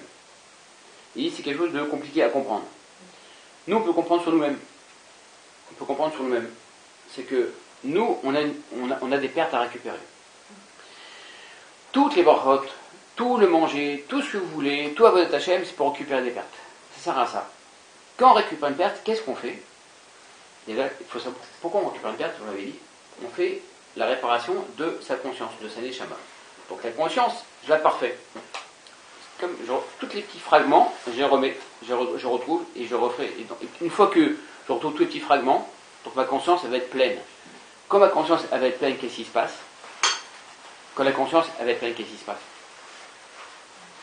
Pour vous donner une idée de c'est quoi le but maintenant, de pourquoi on récupère tout ça, à quoi ça sert? Faire la volonté de Dieu. Ouais, mais à quoi ça sert? Faire la volonté de Dieu, bon, Hachem, grâce à Dieu. Mais pourquoi récupérer pourquoi récupérer toutes ces pertes? À quoi ça Faire sert? la mission pour. Parce que plus on les récupère, et plus on devient un. Voilà. On se construit, Voilà. on se finalise. Plus on devient un. C'est-à-dire que la conscience, plus elle récupère maintenant tout. L'empreinte de la création. Tout, si on récupère toutes les pertes, tout. Qu'est-ce qui se passe? La conscience, elle est parfaite. Elle est pleine, parfaite. Et quand elle est pleine, parfaite, voilà. Et quand elle est pleine, parfaite, on est réinclus dans l'unité. C'est ça qui fait, c'est ça qui se passe. La création. Ouais. C'est quoi? Pourquoi maintenant il y a il y a j'oublie tous mes mots, dissonance. Dissonance. Il y a différentes dissonances entre l'unité et ce monde. Moi je vois ce monde, je vois pas l'unité d'Hachem, je vois ce monde. Parce que ma conscience, elle est fragmentée. Donc elle n'est pas pleine, unie. Elle n'est pas pleine, parfaitement. Alors comme elle n'est pas pleine parfaitement, eh ben, je vois plein de choses bizarres. Voilà. Ces choses bizarres, c'est une table, une caméra. C'est des choses bizarres. Je vois pas Hachem. Alors moi, je dois voir que Hachem. Je vois que des choses bizarres. Pourquoi ? Parce que ma conscience, il y a des manques. Mais si dans ma conscience, il n'y a pas de manque, j'ai récupéré toutes mes pertes qui m'appartenaient. Alors à ce moment-là, la conscience, elle est entière, parfaite. Je vois que Hachem à travers tout ça. C'est fini tout ça, je vois que Hachem. Ça s'appelle se réinclure dans l'unité. Donc ça sert à ça maintenant, récupérer toutes les pertes. Maintenant, même à partir du moment, maintenant, voilà, moi je veux être un tzaddik. Je veux être un tzaddik. Donc je veux récupérer les pertes. Voilà. Donc je rentre dans ce processus. C'est-à-dire à partir du moment, maintenant, on a dit maintenant, voilà, je suis comme un arbre à tout bishvat. Rosh Hashanah pour l'arbre. Je suis un arbre, c'est-à-dire je suis une neshama qui veut faire Ratzon Hashem. Donc je rentre dans le Gan Eden. C'est quoi de faire Ratzon Hashem? Et donc je commence à faire une baracha. Je commence à faire une tefila. Je commence à faire quelque chose pour Hachem. Pas pour moi, pour Hachem. C'est ça que ça veut dire. Pour Hachem. Je rentre dans le Gan Eden. Mais ça ne veut pas dire maintenant que je suis parfait déjà. Je ne suis pas encore parfait. Alors qu'est-ce qui se passe? Si quand je vais manger mon fruit maintenant, je vais intégrer un peu de cette parcelle de ce que je récupère. Allô? Oui? Je récupère. Mais quand je vais manger mon fruit, je vais avoir une délectation de ça. C'est-à-dire je vais avoir un plaisir animal de ça. Une satisfaction du corps animal. Quand je vais faire ça, et voir cette satisfaction animale, et que c'est pas récupéré par autre chose, par exemple le Shabbat c'est récupéré. Ouais, le tzaddik il récupère, Hachem il récupère, donc la Gdusha elle récupère. Mais quand c'est dans le rôle ou quand c'est pas récupéré, alors qu'est-ce qui se passe? Eh ben je perds quelque chose. Dans la récupération de la perte, je perds en même temps autre chose. Donc je gagne et je perds, je gagne et je perds. On perd quoi? Encore une petite étincelle de conscience. Un peu de la perte. On repère un peu de la perte. Peut-être pas la même, hein, mais on repère un peu quelque chose. Obligatoirement. Tant qu'on a un plaisir physique, oui. Oui. On est obligé d'avoir un plaisir puisqu'on vit dans ce monde. Alors c'est ça le problème. C'est ça le problème. C'est ça le problème, c'est qu'au bout d'un moment, il faut aller vers justement vers la purification. Quand on mange. Voilà. Chazak ou Baruch, pour ça que je vais parler sur Rabbi Israël. Alors, pourquoi pardon. Après on va sur Rabbi Israël. Qu'est-ce que vous m'avez dit? Quand on mange, on est obligé de manger ce qu'on aime, d'apprécier ce qu'on aime. Non, on n'est pas obligé. On n'est pas obligé. Pourquoi? Si, mais justement, ce que tu aimes, c'est ce qu'on a dit. Oui. On est attiré par les choses qu'on aime. Oui. C'est justement parce qu'il y a dedans les mais ça veut pincettes pas qui nous dire. attirent. Oui, mais ça veut pas dire. Voilà. Mais ça sert à être attiré et à faire ton tikkun. Mais ça veut pas dire que c'est parce que tu es attiré par ça que tu dois le manger. Non, c'est pas une. D'accord. Ça veut pas dire maintenant que tu dois te délecter. Ça veut pas dire que tu dois kiffer. Après, il faut se purifier au fur et à mesure.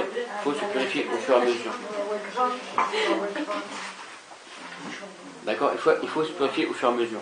Oui, mais ça veut dire que sinon, aussi, si Akadosh Baruch Hu, il a mis ce qu'on a ici et qu'il a mis à notre disposition et qu'il y a des choses qui sont bonnes, c'est que si elles sont bonnes pour nous aussi. Ça, c'est expliqué ça. Oui. On a expliqué. C'est l'attirance. C'est la reconnaissance de la perte. C'est juste une. Oui. C'est la reconnaissance. Voilà, c'est ça. Mais au-delà de la reconnaissance de la perte, maintenant tu as reconnu ta perte. Ça veut pas dire maintenant tu as kiffé. Parce que si tu kiffes, tu perds encore plus. Maintenant. Tu repères. Non, mais kiffer, ça veut dire vivre Ça carrément pour dire waouh, ça, je vais me Non, ouais, non, c'est un truc de non. fou, je vais me taper ça. Non, à l'intérieur même de cette petite pomme que tu manges, tu vas avoir ton plaisir animal qui va se réveiller. Quand ton plaisir animal il se réveille, tu repères quelque chose. Donc il faut faire quoi? Donc, il faut plaisir. Mais pourquoi un plaisir animal? Au contraire, si on fait la bracha et qu'on mange et qu'on l'apprécie, qu'on dit bah on Hachem, ça c'est un truc mais il y extraordinaire. a une tava, oui ou non? Il y a un plaisir, oui ou non? Un évadir. Oui, d'accord. Mais un dis plaisir, pas- pourquoi? Parce je que dis par ici- rapport à ce que nous a donné Akadosh Baruch Hu, on l'apprécie en tant que tel. Il y a un plaisir, oui ou non? Oui. D'accord. Donc, comme il y a un plaisir, ça s'appelle une tava. C'est comme ça que ça s'appelle De en toute façon, à hébreu. la fin, Oui, on peut d'accord. pas toujours Donc, se- une tava, ça fait perdre.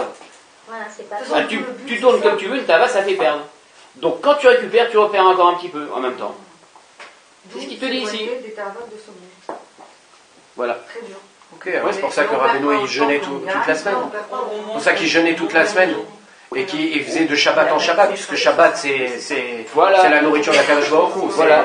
Il n'y a pas que le jeûne, il y a aussi se casser à l'intérieur même de. Enfin, il jeûnait parce qu'il n'avait pas découvert la Hitbo des doutes. Quand il a découvert la Hitbo des doutes, il a dit arrêtez, c'est pas la peine de jeûner.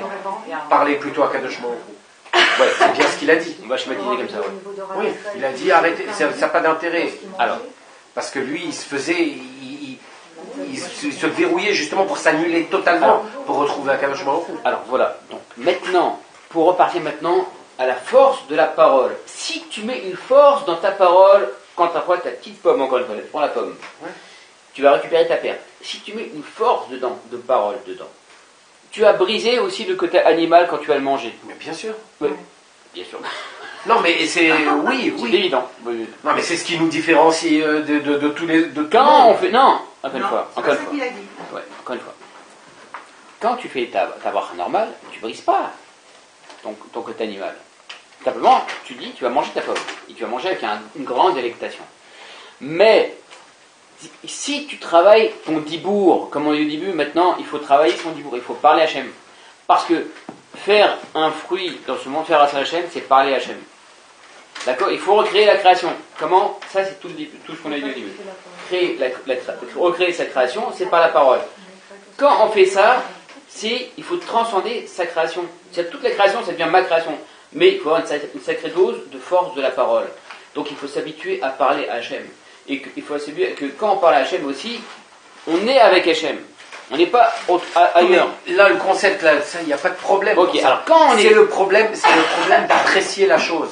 Oui. Même regarde, même Ça, les Israël dans le désert, quand ils avaient la manne, ils disent ouais mais nous on va pas s'habituer, on a envie d'avoir un goût, on a envie d'avoir quelque chose. Ok, vas-y mange-le. Et ce que tu vas penser, tu vas avoir le Ils goût. n'ont pas encore fait le travail qu'il fallait faire.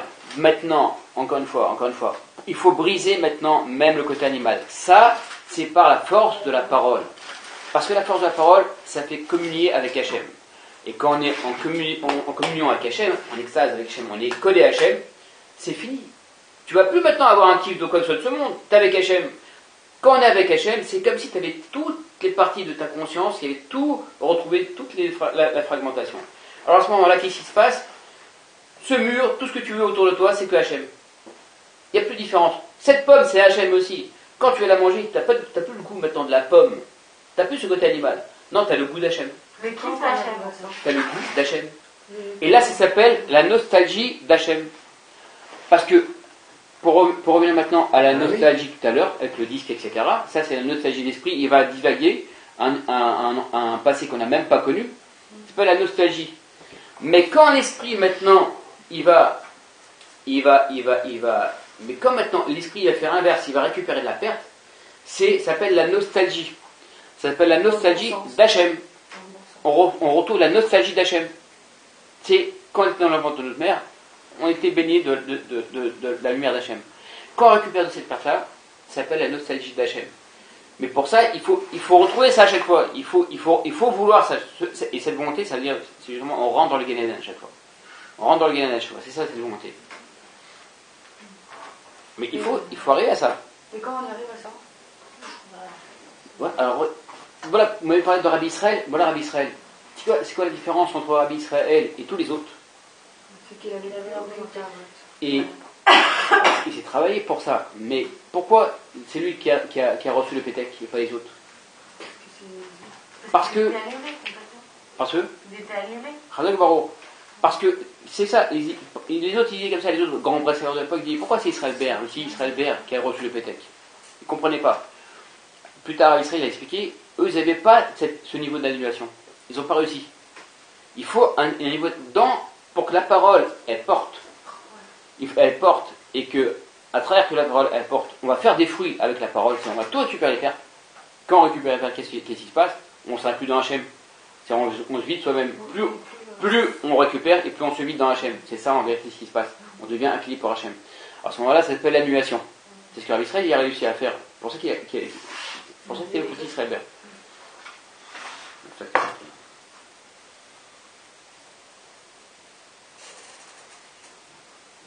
Quelle heure il est? 10 heures.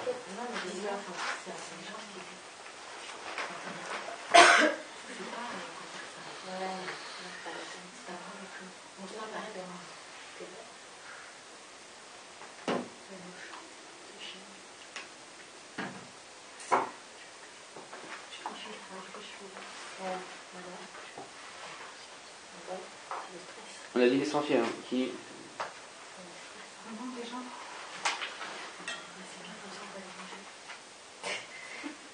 Oui. Voilà. Avec des barchotes. Avec les barchotes, le cours. Bon, on applique directement le cours, c'est bien pour Hachem.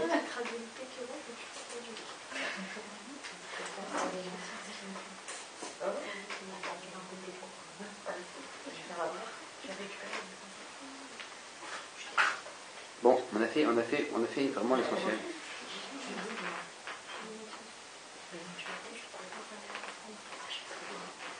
Ah oui, quelque chose de très important, quelque chose de très très important. Quelque chose de très très important. Donc on a dit que pour récupérer sa perte, avant tout, il faut la émouna. Parce que, vous savez, une pomme ici, d'accord? Il dit, je vais récupérer ma perte. Il faut une sacrée dose de émouna pour savoir que dedans, il y a quelque chose qu'on a perdu et qu'on va récupérer. Je ne suis pas faire une bracha. Parce que c'est quelque chose de, entre guillemets, magique. Comment? Il y a quelque chose, on voit la perte, on voit rien du tout. On voit rien du tout. Il n'y a rien qui nous certifie rien de physique. Donc il faut une sacrée dose de émouna. Oui? Oui ou non? Ouais. Normal, d'accord, ok. Alors, maintenant. Et je vous avais dit aussi quelque chose de très important. Même, oublie maintenant la pomme, juste les situations de la vie. Voilà. Un cours. Maintenant on est dans une situation. On est dans un cours. Donc, chacun il a dans sa tête une attitude à avoir. De comment parler, écouter, si, etc. Donc une attitude à avoir. Pourquoi je suis là? Est-ce que je perds mon temps? Est-ce que je perds pas mon temps? Plein de choses qui peuvent passer par le... Si on peut perdre son temps. Non, mais j'ai bien compris. Il peut passer plein de choses, il peut se passer. D'accord. Ouais, non, bien sûr. Tout ce qui peut se passer, on va dire tous les facteurs que dans cette situation-là, c'est Ratson Hachem ou c'est pas Ratson Hachem? Si c'est Ratson Hachem, alors c'est la volonté d'Hachem, d'accord. Alors qu'est-ce que je fais là? J'ai quelque chose à récupérer. Alors si j'ai quelque chose à récupérer, ça passe par la Emouna. D'accord? C'est la Emouna. Donc, c'est quoi la Emouna? On a dit tout à l'heure, par les montées et les descentes, je vois Hachem partout. D'accord? Je vois Hachem partout. Mais, plus que ça, comment on récupère les pertes? Comment on récupère tout? Comment la mer rouge s'ouvre? C'est sûr que j'ai récupéré quelque chose. J'ai rien vu, je me suis aperçu de rien, j'ai mangé ma pomme, j'étais à mon cours, j'étais dans la rue, j'ai fait ci, etc. Et à chaque fois, j'étais avec Hachem. Et le fait d'être avec Hachem, simplement, ne pas avoir remis Hachem en cause, et juste fait être avec Hachem, simplement. Rien de plus que ça. J'ai récupéré quelque chose. Et c'est sûr que oui. C'est qu'on doit se dire tout le temps ça. Oui, c'est sûr et certain. Et là, on récupère énormément. Et c'est comme ça que la mer rouge a fini par s'ouvrir. Chacun dans sa vie. Oui, c'est sûr que oui. Ah, je l'ai pas vu, mais moi j'ai rien vu. Et ça fait, pas maintenant, j'ai pas vu. Ça fait 50 ans que je le vois pas. C'est pas maintenant que je le vois pas. Ça fait 50 ans que je vois rien. Je vois rien. Que du brouillard depuis 50 ans. J'ai récupéré. C'est pas pareil. Moi, il y a 50 ans, c'est pas la même personne. Moi, il y a une seconde, c'est pas la même personne. Je sais pas, mais je suis sûr que oui. Et moi, dans 10 minutes, ce sera pas la même personne non plus. Ouais. C'est sûr que oui. Voilà. En 10 minutes, je serai encore plus riche de réflexion et de pensées partagées. Les achats. Ouais, bien sûr. Ouais. C'est ça. Des questions? Vous avez des questions? Donc le fait de le dire, c'est sûr que je suis avec Hachem, c'est sûr que j'ai pas. Il n'y a pas besoin de le dire. C'est une certitude à avoir. C'est pas le dire. Bien sûr qu'il faut le dire, parce que ça s'appelle Iboyout, on parle Hachem. C'est bien de se le dire. Et quand on parle Ça Hachem, encourage. il y a un Or Roser, il y a une lumière en retour. Donc, c'est ça qu'on parle Hachem. Il y a une lumière en retour. Hachem, il nous ramène quelque chose. Dans notre bouche, il nous ramène ses paroles à lui dans notre bouche. En fait, il parle par nos paroles. Il parle par notre bouche, c'est ça qui se passe. Donc c'est bien de le dire, évidemment. Mais c'est une certitude, parce qu'on peut dire des choses sans certitude. Mais il faut dire des choses avec certitude. C'est sûr que j'ai récupéré, c'est sûr. C'est sûr que j'ai fait ce que Hachem m'a dit, c'est sûr. C'est sûr et certain. Donc j'ai récupéré, c'est sûr et certain.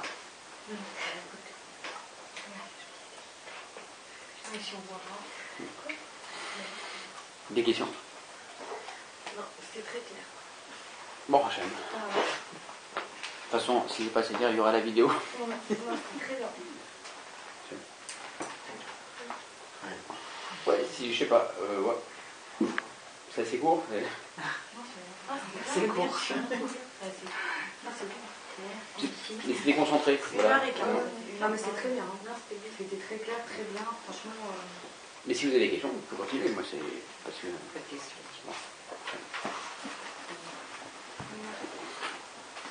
On va essayer d'aller manger sans. Quand on doit aller au brachot, on est un peu détaché de ce qu'on mange. Ça commence par les mots là, ça commence par les mots là. Je mange pour toi, Hachem. Hachem, je mange pour toi. On peut parler en même temps. Voilà, Hachem, je mange pour toi. C'est bon, Hachem, c'est bon. C'est vrai, je kiffe. Aide-moi, Hachem. Que tes images, j'ai un peu moins. Et donc, il faut parler en même temps aussi.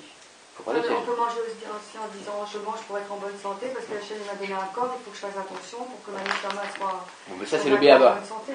Ça, c'est le béaba. C'est quand on est au Gan. Au Gan Eden. C'est bien, ça commence au Gan Eden. Bon, prochaine. Je suis au Gan. Bon, prochaine. Il faut rester au Gan Eden, voilà. Rester au Gan Eden. En fait, c'est une autre façon de dire, c'est ce que font les sadikim quelque part, quand on dit qu'ils faisaient à table des je sais pas, quel est le terme, des unions. Oui, exactement. En fait, c'est ça qu'ils faisaient. Les Yehudim, c'est ça, exactement. Exactement. Ils extrayaient les étincelles de chaque chose. Mais ça, c'est pas que avec des Yehudim de Kabbalah. C'est-à-dire que même aussi, une mère simple, on peut le faire. Nous, on fait avec Hitbodé doute. On parle Hachem. On parle Hachem. Et on fait la bracha, et aussi en même temps, on parle Hachem en même temps. Et cette pomme-là, on la fait exister, et on la désintègre en même temps. C'est-à-dire qu'on l'unit à Hachem. Ah bon, en retour, ça fait. Oui. Le fait de faire la bracha, ça va faire monter à sa source. C'est ce que j'ai dit au début, parce que l'image c'est quoi? C'est qu'on la mange cette pomme. J'ai dit au début, on la mange.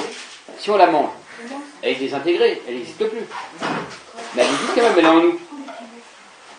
Elle existe ou elle n'existe pas? À sa source, elle est à sa source. Elle est montée à sa source. Oui, elle est montée à sa source. Elle n'existe pas, mais elle est existante. Donc c'est pareil.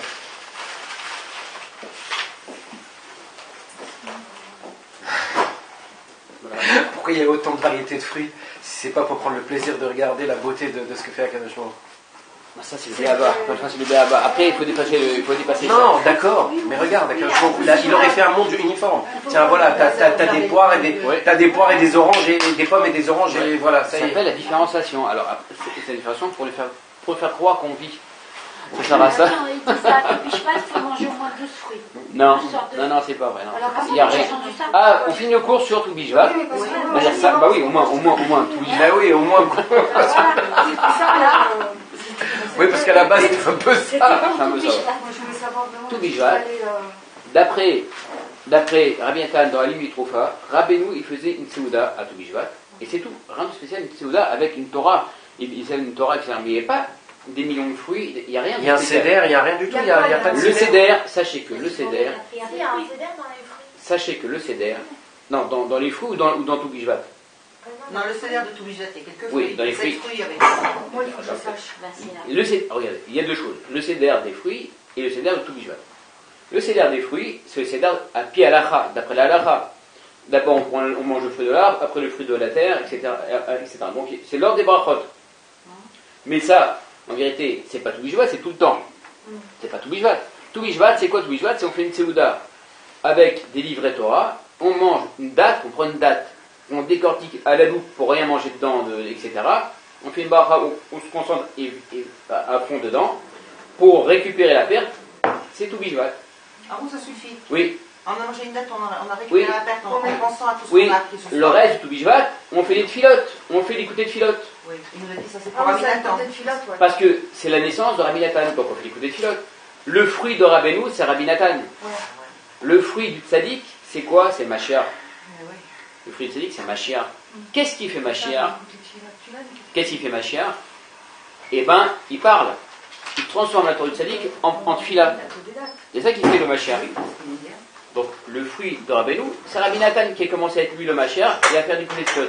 Le jour de Tubishvat, on fait du côté de Tfilot. Vous lisez tous en hébreu? Vous lisez tous en hébreu ou pas? Enfin, qui, oui, Pourquoi? il y en a qui... Non, c'est parce que si vous avez des iPads, il y a l'application que j'ai, il y a tout dedans. Ah, c'est quoi? Il y a une application sur iPad qui s'appelle On Your Way. On Your Way, et en hébreu c'est Ulertecha Baderer. Et donc en fait il y a tout. C'est que en hébreu. Mais c'est en hébreu et il y a une partie où il y a marqué Chassidut et Breslev et il y a tout le temps. On l'a vu avec Israël, il y a vraiment tout le temps. Donc c'est pour ça que je dis si vous lisez en hébreu, mais si vous ne lisez pas, c'est... Tikkun HaKlali aussi, Tubishvat, Tikkun HaKlali aussi, évidemment. Il y a HaKlali, c'est tous les jours. La HaKlali, ça c'est tous les jours. Pour ceux qui auraient Les oublis. des oublis, C'est l'occasion. Tubishvat aussi. Clément, écoute, écoutez. Tubishvat, Tikkun HaKlali aussi, Tubishvat, très important. Et l'écouter de Tfila. Parce que Tikkun HaKlali, on récupère les pertes. Donc, le jour de Tubishvat, c'est très important. Écoutez Tfilot aussi. Maintenant, pour tout ce qui est autre chose que ça, le vin blanc, le vin rouge, et toutes les bière, tout ça, le céder qu'on trouve plein, tous les livres qui sont sur Tubishvat, ils font des darim spéciaux. Ouais. Un céder spécial avec, il faut prendre quelques coupes de vin, ça vous jetez tout à la poubelle. Ça vient d'une source qui s'appelle le Chemdat Yamim, qui était un talmid de Shabbat Shvi, il marchait mal. Ah oui, quand même. Oui, donc comme c'est marqué explicitement dans Shivrei Abesht, C'est pas celui qui se prenait pour Mashiach, lui? oui, Shabbat Shvi. Et donc il avait un talmid qui a fait un livre qui s'appelle Chemdat Yamim, et tout ce céder de Tubishvat, il vient de ce livre-là.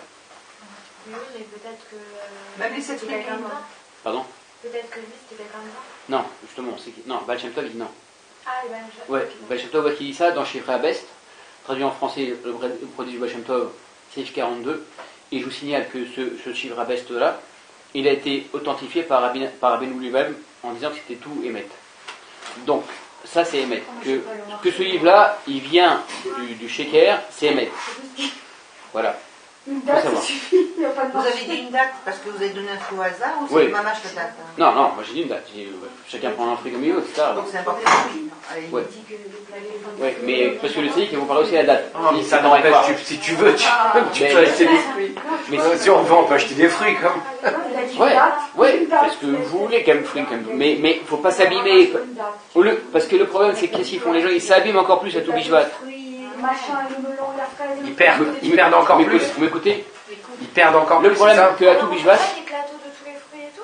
le fait pour la beauté des choses, etc. Mais faites attention parce que les gens qui C'est un hidour de Oui. la maison. Oui, mais le problème c'est que les gens ils s'abîment encore plus parce que Moi, je vais faire exactement avec les fruits, qu'est-ce qu'ils font avec les fruits? Il faut les vérifier les fruits. Il faut faire attention de ne pas acheter des fruits d'Israël ou alors faire les troumotes de Masorot comme il faut selon la hara. Il faut faire attention aussi quand on achète des fruits. Quand on prend des fruits, il faut faire la vérification des verres, etc. Tout Ouais, ça, c'est les fruits secs, ça. tout, mais même les fruits normaux, ma petite homme. Ouais, oui. Les fraises, quel problème dans les fraises? Ouais, quel ouais, problème. Dans les fraises. Faut savoir plein. Donc il faut, si on fait pas, Au Canada, ils ont interdit complètement les fraises dans la cache-route parce qu'ils ont dit qu'il y avait trop de problèmes de. voilà. Et en France, Ouais, mais c'est du délire. non, il y a. Maintenant, il faut savoir, tout ça, le jour de Tubishvat, il ne faut pas s'abîmer encore plus. Oui, non, mais bien sûr. Et c'est tout. Il ne faut pas s'abîmer encore plus. C'est ça l'histoire. Bon, alors c'est quoi votre plateau de fruits? Vous faites quoi? Moi, je prends une date, moi. Il a dit une date? Une date, c'est tout? Oui. Il a dit c'est tout. Et l'écoute des De filets. toute façon, là, je serai chez Rabbeinu. Alors, je prends une date chez Rabbeinu. Je fais mon écoute de Shiloh et mon Tikkun HaKlali au plaisir. Non, sérieux, parce que moi demain je devais aller au marché, donc il n'y a pas de. On fait. Sérieux, on s'habille en Non, faisant. comme elle a dit, si vous faites un hidour, c'est beau un plateau de fruits, etc., si vous avez des invités, etc. C'est pas obligé quoi. Mais c'est bien de faire un hidour, bon, hidour misva, marqué de ce jour-là qu'il y a un rocher. Bien sûr que c'est Il y bien, aura bien sûr que c'est beau. autant de fruits, autant de choses. Bien sûr que c'est beau, bien sûr que c'est beau, même pour la vue, même pour les barrottes, pour plein de choses, c'est beau, etc. Mais il faut faire attention que c'est pas le écart, c'est pas l'essentiel. C'est tout. C'est pas Il l'essentiel. ne faut pas partir dans le délire. Écoutez Tchilot, parler Hachem, et que la bracha qu'on va faire, on va la faire on va se concentrer pour essayer de récupérer cette perte. Une salade de fruits. Que nous-mêmes, on va être là. Au début de ce journal, c'est notre fruit. Une Voilà. salade de fruits, un Que peu nous- de date. Voilà. Que nous, Pas de fruits. T'as cassé tout le monde. Tout le monde a envie de se dire. Et alors- Dans l'hiver, on a envie de manger un peu. Non, c'est vrai, hein, moi, mais je alors, fais qu'est-ce qu'il y a? Moi, je vais te faire avec nous et vous allez faire prendre C'est toutes les toi, fruits de la c'est terre. toi qui vas avoir le plus grand, le plus grand sroute. Tu veux kiffer comme tu veux. Tu prends un petit peu avec nous, hein. Il a dit que ça abîme. Tu prends un petit peu de nous pour aller chez Rabelou quand même. Parce que si on fait pas ça, Ah, mais moi, j'ai pas envie d'être abîmée, je suis assez abîmée comme ça déjà.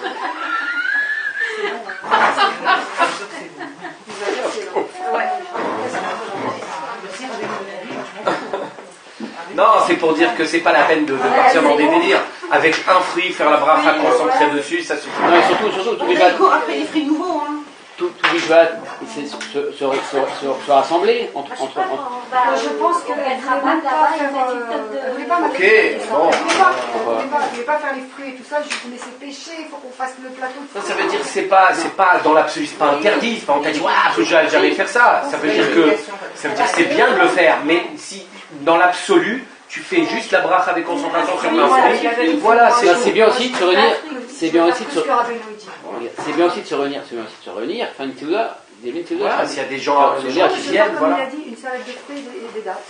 Salade de fruits, c'est plusieurs fruits. Oui, mais c'est pas le pareil. C'est pas pareil. C'est Quelque chose de beau. Ben, un bon voyage. Hein. Merci.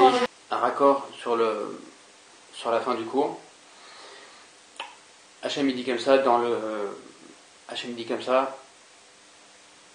Avihu alay kapara. Apportez pour moi une kapara. Ça veut dire que quand Hachem il dit ça, sur quoi il dit ça? Il dit ça sur l'abondance de problèmes et de la force de Yisarara et de ses armées qui déferlent sur nous. Mais d'où c'est venu ça? Il dit comme si il regrettait Hachem, comme entre guillemets il regrettait ça Hachem, d'avoir permis autant au Yisarara et à toutes ses forces de fondre sur nous comme ça. D'où ça vient ça? Ça vient de la diminution de la lune. Au début, il y avait deux luminaires, le soleil et la lune, qui étaient égaux. La lune, elle est venue voir Hachem, elle est venue se plaindre, et elle a dit pourquoi il ne peut pas y avoir il peut pas avoir deux rois, il peut pas avoir deux luminaires qui vont régner en même temps, il ne peut pas avoir deux règnes. Donc, comme elle est venue se plaindre, c'est elle qui a été diminuée. Hachem, il l'a diminuée, il dit c'est comme ça, c'est elle qui a diminué. Et donc, par rapport au soleil, c'est elle qui est petite. Maintenant, ça c'est un sod, c'est des secrets. C'est-à-dire qu'elle peut prendre maintenant sa lumière que de la lune, et qu'elle peut prendre maintenant sa lumière que du soleil, et rien d'autre. Maintenant, c'est quoi le problème de la lune? C'est quoi le problème de cette accusation? C'est quoi le problème maintenant de ça? C'est que la lune, elle a fait l'inverse de ce qu'il faut faire, c'est-à-dire l'annulation. Toute la chouva, ça passe par l'annulation. Toute la réparation de Malchut, plutôt la perfection de Malchut, c'est quoi? Ramener la royauté à sa place, ça passe par l'annulation, l'effacement. Or, la lune, elle a fait l'inverse. Elle dit qu'il ne peut pas y avoir deux rois. Donc, l'inverse de l'annulation. Donc, Hachem, il l'a diminué. Quand Hachem, il dit, et vous allez apporter pour moi maintenant, et tout le problème maintenant du pouvoir maintenant, des forces du mal, du Sahara sur l'homme, c'est à cause de cette diminution de la lune. Maintenant, Hachem dit, apportez pour moi une kapara, que j'ai diminué la lune, et que j'ai laissé autant maintenant le mal se répandre dans le monde. Alors, c'est quoi la kapara que Hachem il demande qu'on l'apporte pour lui? Comme ça dit Rabbi Nathan, c'est notre teshuva à nous. C'est quoi notre teshuva à nous? En quoi ça consiste notre teshuva? En notre annulation. Mais la différence, c'est que de la même, la lune, elle a été amoindrie contre son gré, parce qu'elle a manqué d'annulation. Et nous, il faut qu'on s'amoindrisse avec notre volonté, selon nos volontés. Il faut que ce soit notre gré à nous, pas notre gré. il faut que ce soit notre volonté à nous de nous diminuer, c'est-à-dire de s'effacer. Alors à ce moment-là, ça s'appelle Teshuvah, et ça s'appelle la kapara pour Hachem, entre guillemets, notre annulation à nous. Voilà pour terminer ce cours. Voilà, Shabbat Tova pour tout le monde, des fruits, des bonnes choses.